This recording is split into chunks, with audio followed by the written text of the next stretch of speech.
Chers amis de Cardio Online, bonjour. Nous sommes ici aux Journées européennes de la Société française de cardiologie, édition 2020, pour cette présentation de la partie 2 des points forts. C'est les points d'actualité de nos journées. J'ai le plaisir d'accueillir Mathieu Kernéis, Nicolas Piriou et Atul Pathak, que je ne présente pas. Atul, on va commencer par toi, si tu veux bien, autour des facteurs de risque. Alors, une première question triviale. Le bilan lipidique aujourd'hui, cholestérol, HDL, LDL, est-ce qu'on doit doser la LP petit a et quand? Alors effectivement, les nouvelles recommandations ont mis l'accent sur la simplification. Pour évaluer le risque cardiovasculaire, tout repose sur le cholestérol total, pas sur le LDL, pour l'évaluation du risque cardiovasculaire global. Le nouvel arrivant, c'est cette LP petit a qui pourrait servir à peaufiner l'évaluation du risque cardiovasculaire chez des gens qui ont des antécédents précoces ou qui ont une notion d'hérédité un petit peu particulière. Mais il se trouve qu'en France, ce dosage aujourd'hui n'est pas remboursé. Il fait partie, on va dire, de l'évaluation du risque cardiovasculaire global avec quelques verrous locaux. Alors on parle souvent du sommeil comme facteur de risque cardiovasculaire. Maintenant tout le monde le sait, les apnées du sommeil sont un facteur de risque cardiovasculaire. Mais alors l'insomnie serait aussi un facteur de risque? C'est vrai, en fait il faut reconsidérer le sommeil dans ce qu'on appelle les troubles du sommeil au sens large. Effectivement, les apnées du sommeil étaient un facteur de risque cardiovasculaire bien établi, que ce soit en prévention primaire ou en prévention secondaire. Le nouvel arrivant, c'est cette notion d'insomnie, l'insomnie seule ou l'insomnie associée à des symptômes d'insomnie, qui s'apparentent finalement à des symptômes de gens qui ont des troubles respiratoires du sommeil, c'est-à-dire fatigue durant la journée, endormissement durant la journée. L'insomnie est désormais établie comme un facteur de risque de maladie cardiovasculaire en prévention primaire, mais aussi en prévention secondaire. Quelques études ont montré que des gens qui avaient fait un AVC ou des insuffisants cardiaques, lorsqu'ils souffraient d'insomnie, étaient à risque de refaire des événements cardiovasculaires. Alors, autre facteur de risque nouveau, on le savait, regarder la télévision pour nos jeunes ou s'adonner aux jeux électroniques, c'est un risque cardiovasculaire. Alors, est-ce qu'aujourd'hui, on peut vraiment prédire le risque d'événements cardiovasculaires à distance chez nos enfants de l'exposition aux écrans? C'est vrai, je crois que le message fort de ces journées, c'est cette prise de conscience que ce risque cardiovasculaire ne démarre pas à l'âge adulte ou lorsqu'on a 30 ou 40 ans. En fait, le poids des facteurs de risque et les nouveaux facteurs de risque agressent nos plus jeunes dès l'enfance.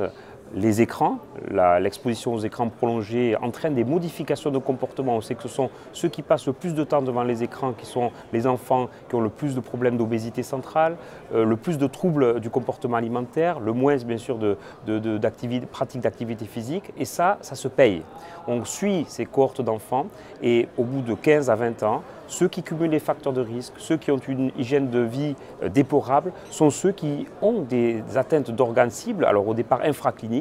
Deux grandes études qui montrent que ces enfants-là développent davantage de calcification coronaire ou ont des progressions de lésions mesurées par l'épaisseur intima média. Alors une dernière question courte à tout, on ne peut pas ne pas parler du diabète dans un congrès maintenant de maladies cardiovasculaires, car c'est une maladie cardiovasculaire. Alors on est en difficulté en France pour l'accès à l'ensemble des médicaments qui vont réduire le risque d'événements cardiovasculaires. Alors, qu'est-ce que l'on peut dire aujourd'hui à nos collègues? C'est vrai, c'est un problème récurrent, l'accès à l'innovation médicale en France pour soigner les patients comme ils sont soignés ailleurs, en Europe ou aux États-Unis. Deux nouvelles classes de médicaments pour le diabète, les analogues du GLP-1 qui sont disponibles chez nous et les inhibiteurs du SGLT2, malheureusement indisponibles, alors que leur champ d'action et leurs bénéfices s'élargissent, non seulement dans la prévention des complications cardiovasculaires du patient diabétique en prévention primaire, mais même dans des indications hors diabète, puisqu'il y a eu des études dans l'insuffisance cardiaque. Donc je crois que ces patients diabétiques sont des patients à très haut risque cardiovasculaire.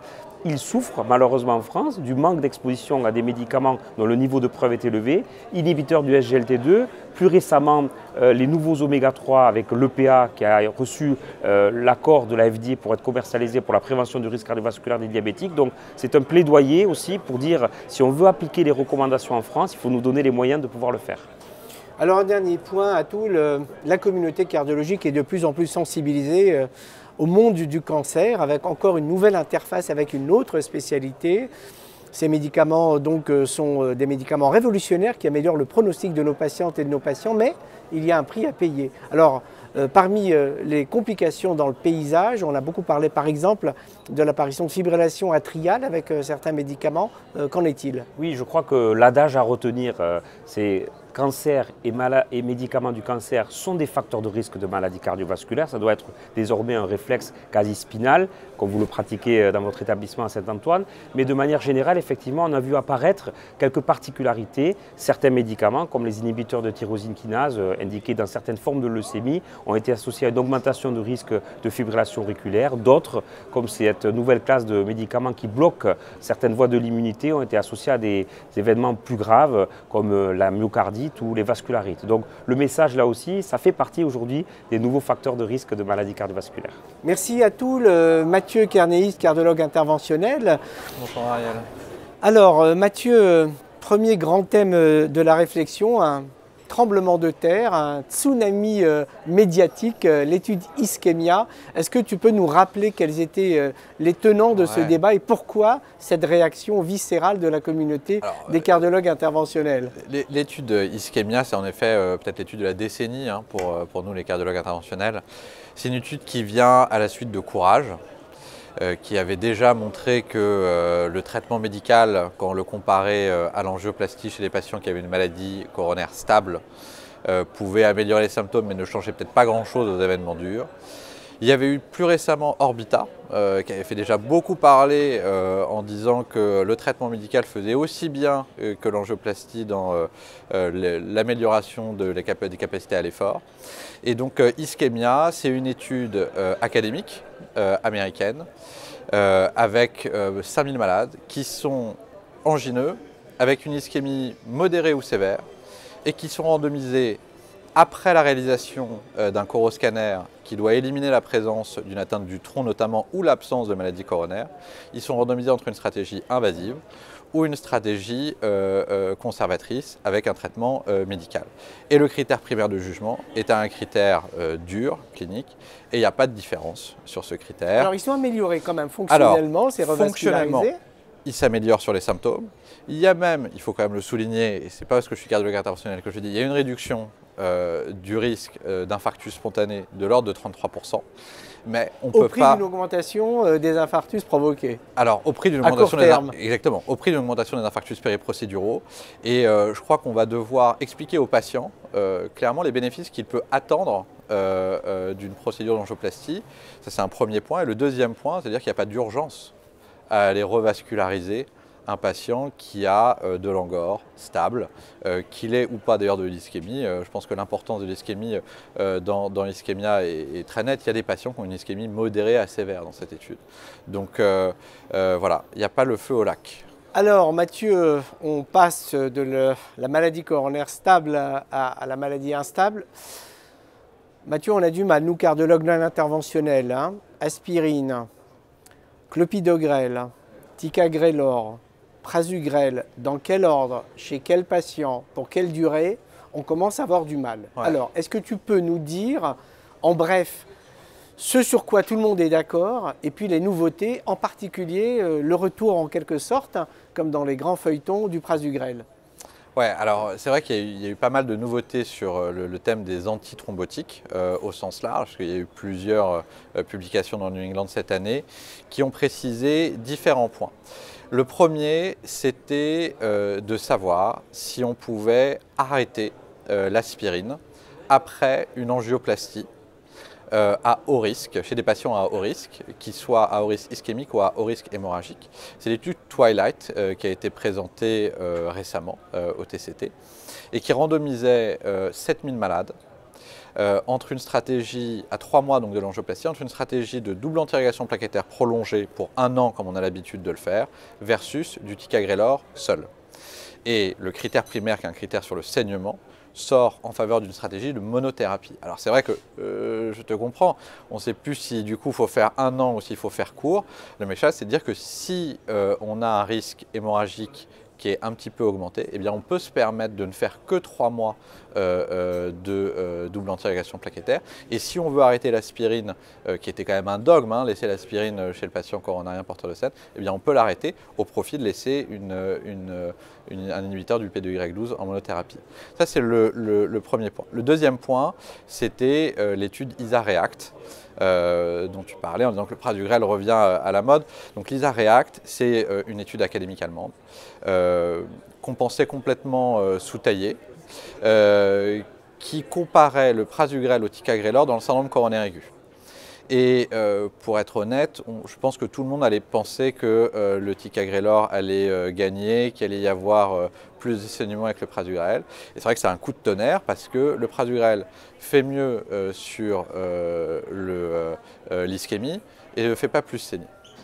Et je pense qu'on peut expliquer ça parce que finalement, ce n'est pas que la comparaison de deux molécules, c'est-à-dire prasugrel, ticagrelor, c'est aussi la comparaison de deux stratégies, une stratégie de pré-traitement et une stratégie de loading dose systématique avec le ticagrelor, puisqu'ils ont respecté l'AMM du prasugrel qui dit qu'il ne faut pas pré-traiter dans le syndrome coronaire aigu non ST+.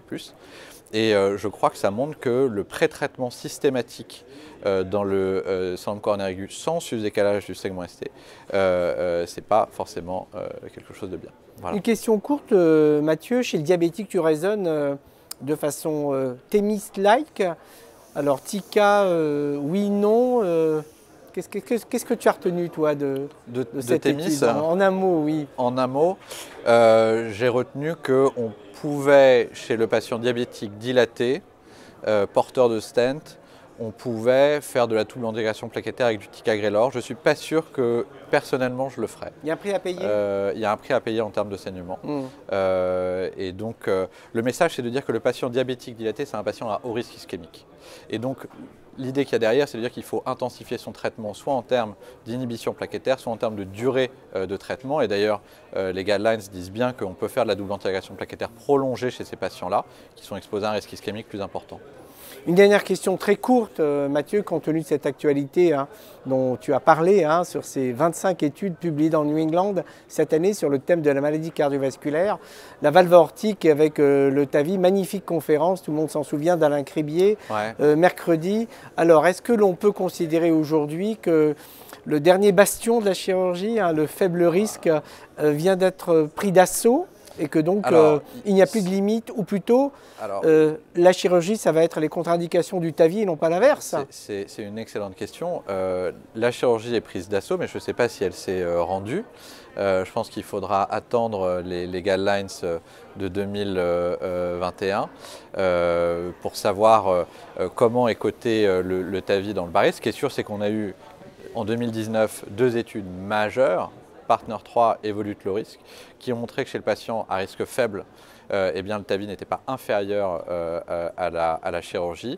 Et la conférence en effet exceptionnelle d'Alain Cribier durant ces journées nous éclaire sur… le promoteur, l'inventeur de la technique il y a 20 ans. Exactement, nous éclaire en effet sur les suites à donner sur le développement de cette valve qui n'est pas fini. Il y a encore des choses à faire. Amis chirurgiens, soyez confiants mais vigilants. Merci Mathieu. Nicolas, l'imagerie cardiovasculaire, encore une belle actualité pendant ces journées européennes et de façon générale. Alors, première question, Nicolas, tu t'y attends. Est-ce qu'enfin, on a un consensus pour le diagnostic de la dysfonction diastolique, non, je plaisante, l'insuffisance cardiaque à fonction préservée? Alors c'est vrai qu'en 2019 a été publié un algorithme diagnostique sur l'insuffisance cardiaque à fraction d'éjection préservée qui associe des critères cliniques et des critères d'imagerie, en particulier donc l'échocardiographie et tous les critères qu'on connaissait depuis quelques années de dysfonction diastolique, les critères classiques.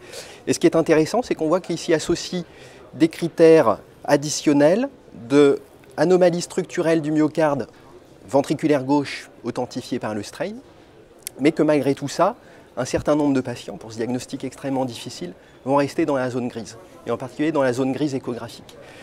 Et la nouveauté cette année, c'est qu'on a potentiellement deux outils très intéressants qui peuvent nous aider pour mieux diagnostiquer ces patients. Il y a d'une part l'épreuve d'effort, l'échocardiographie d'effort, qui permet d'analyser les paramètres de fonction diastolique durant l'exercice pour mieux authentifier les symptômes. Et d'autre part, comme vous l'avez très bien montré dans votre conférence, on a ce nouveau concept de cardiomyopathie atriale et les anomalies non seulement volumétriques mais également structurelles et fonctionnelles de l'oreillette gauche semblent être présentes avant les symptômes. Et ce, quel que soit l'état de dilatation de l'oreillette gauche. Donc, ajouter des paramètres d'échocardiographie qu'on peut considérer comme avancés, mais qui commencent à se démocratiser et qui arrivent sur toutes les machines comme le strain, peut permettre, y compris au niveau de l'oreillette gauche, de mieux dichotomiser ces patients. Alors deuxième question que tu attends également, Mathieu vient de le dire, hein, le scanner coronaire dans le diagnostic et donc dans la caractérisation non pas du retentissement fonctionnel mais de l'anatomie coronaire, donc prérequis dans Ischemia. Est-ce que tu considères que ça va devenir un examen de première intention, en dehors bien sûr, en dehors de l'instabilité, hein, je le redis pour nos collègues. Hein. Bien sûr, alors dans le syndrome coronarien chronique, comme il est appelé maintenant dans nos recommandations, dans la maladie coronaire stable, le scanner prend vraiment une place de plus en plus importante. On connaît depuis de nombreuses années sa très bonne valeur prédictive négative, et on voit qu'avec l'amélioration des techniques d'imagerie, maintenant il est vraiment capable de très correctement caractériser l'état de la plaque et l'étendue de la maladie athéroscléreuse. Donc la lecture d'un cardiologue imageur et d'un cardiologue généraliste d'ischémia par rapport à son utilisation des tests d'imagerie, maintenant ça peut tout à fait être, je fais en première intention un coroscanner pour authentifier la présence d'une athérosclérose, je mets en place le traitement médicamenteux et c'est ça qui va vraiment apporter un bénéfice à mon patient. Ensuite, au niveau du gain fonctionnel sur l'angor apporté en plus par la revascularisation, là les tests d'ischémie fonctionnels ont tout à fait leur place parce que ce sera l'outil qui vous permettra, comme le disait Mathieu, de discuter avec votre patient le rapport bénéfice-risque de l'angioplastie. C'est ma lecture que je peux vous proposer des récentes recommandations et d'ischémia. Troisième et dernière question, Nicolas. Donc on a compris que le TAVI est arrivé à l'âge de maturité, Mathieu l'a dit, hein, il l'a répété. La valve mitrale, un peu moins, la valve tricuspide, encore moins. Alors, est-ce que tu peux nous proposer en deux flashs?